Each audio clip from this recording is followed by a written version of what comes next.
चलिए अब खबरें विस्तार से। गुजरात में कांग्रेस की खोई जमीन को पाने में जुटे राहुल गांधी को उनके घर से ही बेघर करने की तैयारी में बीजेपी जुट गई है। शाह, योगी और स्मृति ईरानी ने इस मिशन के पहले दौर में राहुल गांधी पर ताबड़तोड़ हमला बोला।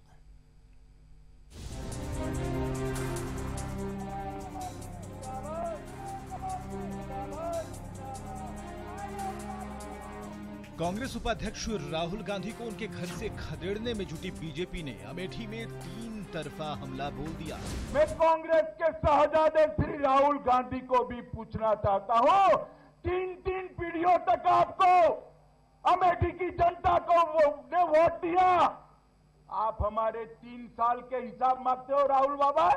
मगर मैंने ऐसा नहीं देखा कि जीता हुआ प्रत्याशी जनप्रतिनिधि तो कभी ना आए और हारी हुई प्रत्याशी बच्चे की तरह अमेठी को गले लगाकर विकास के काम करें। उन्होंने इस बिचौलिए प्रथा को आजादी के बाद से जो प्रश्रय दिया, वो आते आते उसकी सबसे ज्यादा चोट अगर कहीं पहुंची है तो अमेठी और रायबरेली इसकी चपेट में सर्वाधिक रही है। लेकिन शायद अमेठी का नाम सुनते ही सांप सूंघ जाता है उन लोगों को जो आज देश भर में घूमकर विकास पर भाषण देते हैं लेकिन अपने ही लोकसभा क्षेत्र में विकास नहीं कर पाते। बीजेपी अध्यक्ष अमित शाह ने तो राहुल को विकास की नई परिभाषा ही समझा दी। विकास पगला गया है को नए तरीके से समझा दिया। शाह ने कहा कि मोदी सरकार ने युवाओं, महिलाओं, आदिवासियों और गरीबों के लिए 106 से ज्यादा योजनाएं लाई। 106 योजनाएं हैं। शायद राहुल बाबा को ये 106 की गिनती भी नहीं आती है, इसलिए हमेशा सवाल।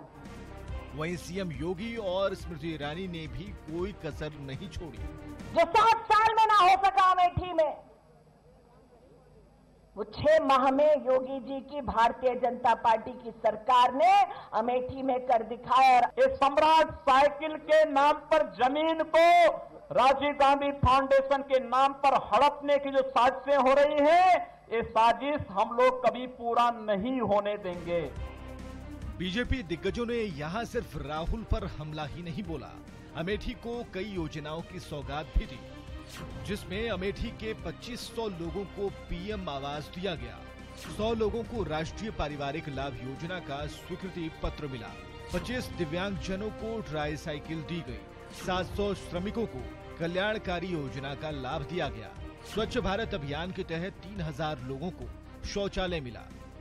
इसके अलावा मंच से कई योजनाओं का लोकार्पण किया गया, जिसमें गौरीगंज में राजकीय क्षय रोग अस्पताल, बहादुरपुर में प्राथमिक स्वास्थ्य केंद्र, मुसाफिर खाना में प्राथमिक स्वास्थ्य केंद्र, अमेठी विकास खंड और भादर विकास खंड में रोगी आश्रय स्थल, गोमती नदी किनारे 1900 मीटर लंबा लॉन्चिंग एप्रन, सीएमओ ऑफिस के भवन के साथ विकास की कई योजनाओं का लोकार्पण हुआ।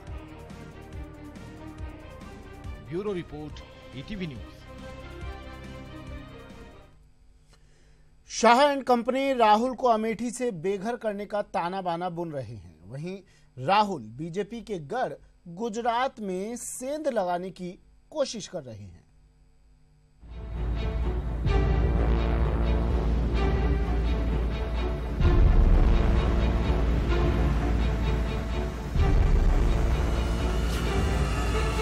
तो गुजरात के विकास का फायदा आपको भी मिलना चाहिए और आपकी भी रक्षा होनी चाहिए।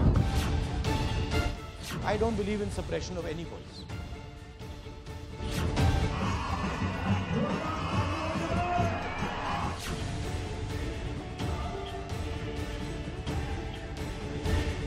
ये राजनीति जो न करा, शायद राहुल अब एक एक करके वो सब कर रहे हैं जो राजनेता करते आए हैं और कर रहे हैं।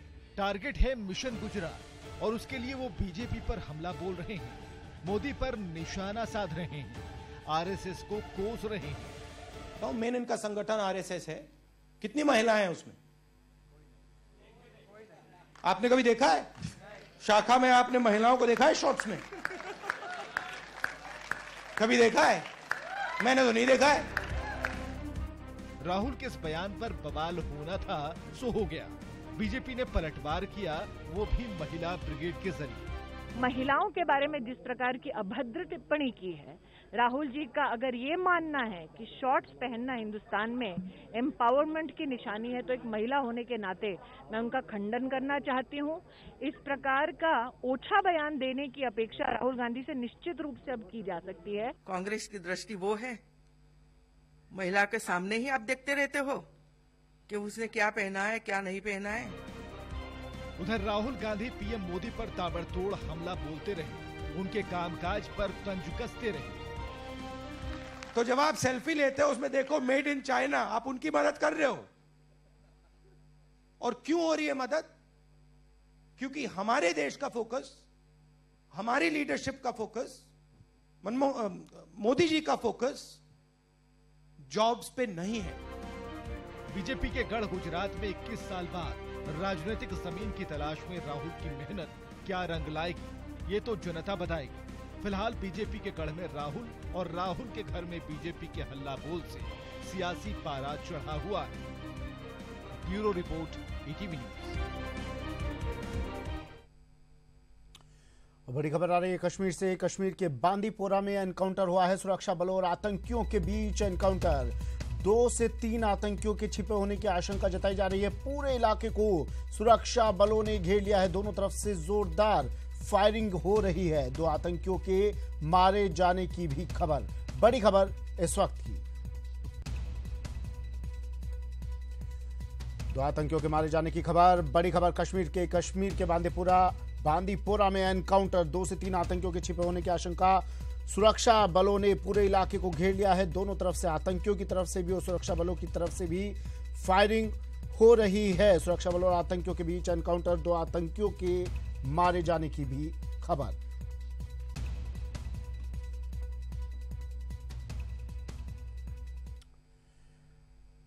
चलिए बढ़ते हैं अगली खबर की ओर। अयोध्या में रामलला का मंदिर कब बनेगा, इस सवाल का जवाब देना भले ही मुश्किल हो, लेकिन सरयू तट पर रामलला का विराजना लगभग तय हो गया है।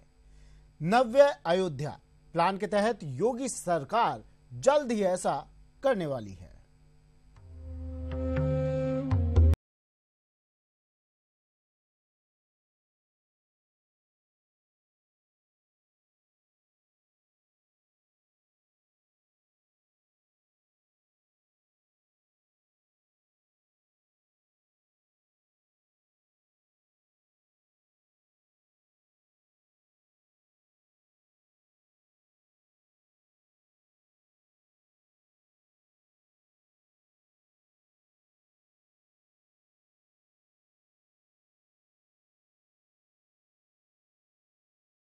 पर अभी कोई निर्णय इस पर नहीं है। अभी इस पर निर्णय में समय लगेगा और इसके लिए उत्तर प्रदेश सरकार एनजीटी से भी मंजूरी लेगी। सरयू घाट पर लगने वाली इस मूर्ति के बारे में राज्यपाल राम नाईक को भी बता दिया गया है। अयोध्या, उसको जो मान सम्मान लोगों के मन में है, प्रभु राम के प्रति है, अयोध्या के प्रति है, उसका प्रकटीकरण बहुत अच्छे ढंग से हो, इस प्रकार का प्रयास केंद्र सरकार और राज्य सरकार दोनों मिलकर कर रहे हैं। योगी आदित्यनाथ इस बार की दिवाली के मौके पर अयोध्या में रहने वाले हैं, जहां छोटी दिवाली पर यहां भगवान राम का राज्याभिषेक होगा। उनकी झांकी निकलेगी। 18 अक्टूबर को छोटी दीपावली पर अयोध्या में होने वाले दीपोत्सव कार्यक्रम में राम की पौड़ी पर 1,71,000 दीप जलाए जाएंगे। साथ ही कई योजनाओं की शुरुआत भी की जाएगी। विभाग की ओर से एक प्रस्ताव भारत सरकार को गया था। भारत सरकार की स्वदेश दर्शन स्कीम के अंतर्गत लगभग 135 करोड़ की स्वीकृति मिली है। योगी सरकार के इस फैसले को लेकर अयोध्या के संत समाज में भी बेहद खुशी का माहौल है। धर्म के स्थापना के, चाहे समाज के स्थापना के, चाहे शिक्षा के स्थापना के, चाहे किसी माने में अयोध्या हर समय अग्रगण्य रहा। अयोध्या में जो सरकार के द्वारा मनाई जा रही है वो बहुत बढ़िया आयोजन है और आज तक के रिकॉर्ड है कि कोई भी मुख्यमंत्री बना है तो दीपावली पर कोई भी नहीं आया है, लेकिन एक जोगी जी ऐसे मुख्यमंत्री हैं। श्री राम आस्था के साथ साथ बीजेपी के लिए सबसे बड़ा सियासी मुद्दा भी है। इस बार केंद्र से लेकर राज्य तक बीजेपी की सरकार है और मिशन 2019 भी धीरे धीरे सिर तक आ पहुंचा है।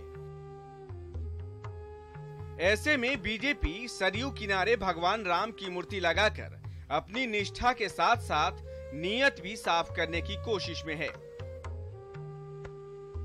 Bureau report, ETV news.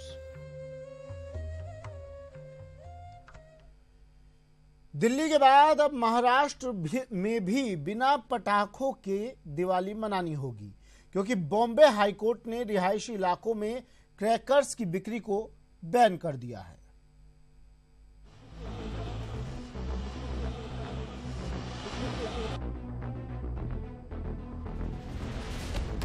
Delhi NCR की राह पर महाराष्ट्र में भी मनेगी साइलेंट दिवाली।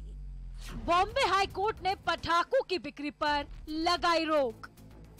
देश की राजधानी दिल्ली के बाद अब महाराष्ट्र में भी साइलेंट दिवाली मन सकती है, क्योंकि बॉम्बे हाई कोर्ट ने राज्य के रिहायशी इलाकों में पटाखों की बिक्री पर रोक लगा दी है। बॉम्बे हाई कोर्ट ने अपने आदेश में कहा कि रिहायशी इलाकों में अगर कोई पटाखा बेचते पाया गया तो दुकान का लाइसेंस रद्द होगा। बॉम्बे हाई कोर्ट का यह आदेश पटाखा जलाने के खिलाफ नहीं है, सिर्फ रिहायशी इलाकों में बिक्री पर रोक के लिए है। बॉम्बे हाई कोर्ट की चीफ जस्टिस मंजुला चेल्लूर ने जस्टिस बीएम कंडेश के पिछले साल के आदेश को बरकरार रखते हुए यह आदेश दिया। कोर्ट के फैसले से पहले ही महाराष्ट्र के पर्यावरण मंत्री रामदास कदम ने प्रदेश में बैन लगाने की बात कही थी। उनका कहना था कि इससे पर्यावरण को काफी नुकसान होता है। मानवता के माध्यम से जनता का आरोग्य सामने रख के पर्यावरण का ह्रास नहीं होना चाहिए, प्रदूषण नहीं होना चाहिए, इसके लिए सभी ने खबरदारी लेना चाहिए। रामदास कदम शिवसेना से आते हैं, जो बैन की वकालत कर रहे हैं, लेकिन उनकी ही पार्टी के नेता दिल्ली में पटाखों पर प्रतिबंध लगाने के पक्षधर नहीं है। शिवसेना नेता संजय राउत का कहना है कि इससे हजारों लोग बेरोजगार हो जाएंगे। हजारों लाखों लोगों का रोजगार इस उद्योग से जुड़ा है, उनके घर जलते हैं, चूल्हे जलते हैं, आप उनका क्या करोगे? आप उनको भूखे मारोगे? बॉम्बे हाई कोर्ट ने बिक्री पर बैन लगा दिया है, जिससे कारोबारी परेशान है। वहीं एमएनएस समेत कई पार्टियां भी बैन के विरोध में है, लेकिन सवाल ये है कि जब पटाखे ऑनलाइन बिक रहे हों तो बैन का कितना असर होगा। Bureau report, ETV news. देश भर में पेट्रोल और डीजल की कीमतों में कटौती की शुरुआत हो गई है। पहले गुजरात, महाराष्ट्र के बाद अब हिमाचल प्रदेश ने वैट में कटौती का ऐलान किया है। सूत्रों की अगर माने तो अगला नंबर यूपी का है।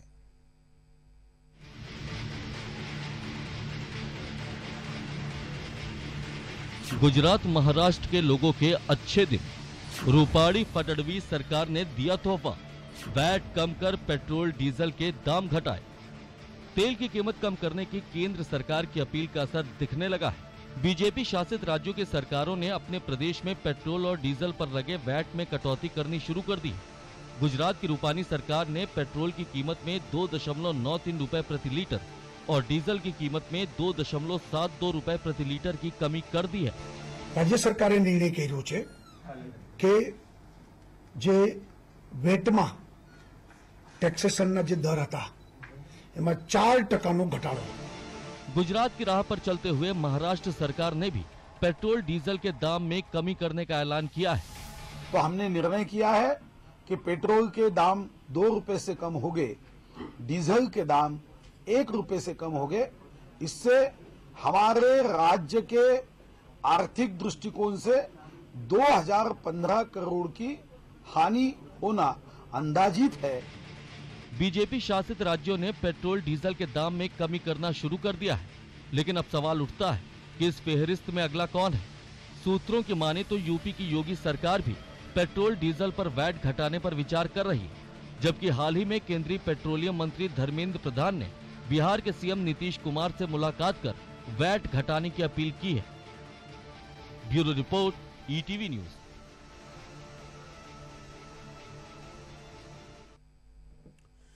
चलिए बढ़ते हैं अगली खबर की ओर। गुवाहाटी में हुए मैच की बात कर लेते हैं। गुवाहाटी में टीम इंडिया की शर्मनाक हार हुई है। हार का जिम्मेदार कोई एक या दो नहीं बल्कि पूरे 5 भारतीय सुपरस्टार हैं।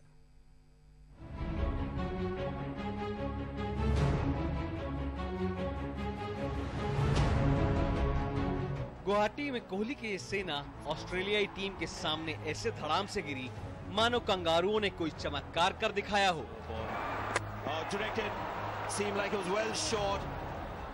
लेकिन असलियत यही है कि इस मुकाबले में टीम इंडिया के खिलाड़ियों ने बेहद लचर प्रदर्शन किया।